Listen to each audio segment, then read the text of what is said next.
जब हज़रत नूह अलैहिस्सलाम अपने उम्मतियों को लेकर कश्ती में बैठे तो उन्हें कश्ती में एक बूढ़ा नज़र आया। उसे कोई पहचानता भी नहीं था।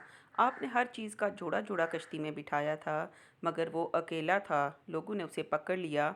वो हज़रत नूह से पूछने लगे कि ये बूढ़ा कौन है।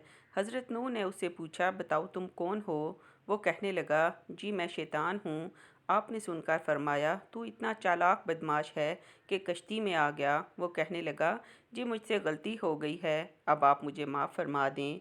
आपने फरमाया, तुम्हें हम ऐसे ही नहीं छोड़ेंगे।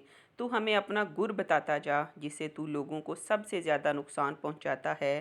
कहने लगा, जी मैं सच सच बताऊंगा, अलबत्ता आप वादा करें कि आप मुझे छोड़ देंगे। आपने फरमाया, ठीक है, हम तुम्हें छोड़ देंगे। वो कहने लगा, मैं दो बातों से इंसान को ज़्यादा नुकसान पहुंचाता हूँ, हसद और हिरस। और फिर वो कहने लगा कि हसद एक ऐसी चीज़ है कि मैं खुद इसकी वजह से बर्बाद हुआ, और हिरस वो चीज़ है जिसकी वजह से आदम अलैहिस्सलाम को जन्नत से ज़मीन पर उतार दिया गया। इसलिए मैं इन्हीं दो चीज़ों की वजह से इंसानों को सबसे ज़्यादा नुकसान पहुंचाता हूँ। वाक़यातन ये दोनों ऐसी ख़तरनाक बीमारियां हैं जो तमाम बीमारियों की बुनियाद बनती हैं। आज के सब लड़ाई झगड़े या तो हसद की वजह से हैं या हिरस की वजह से।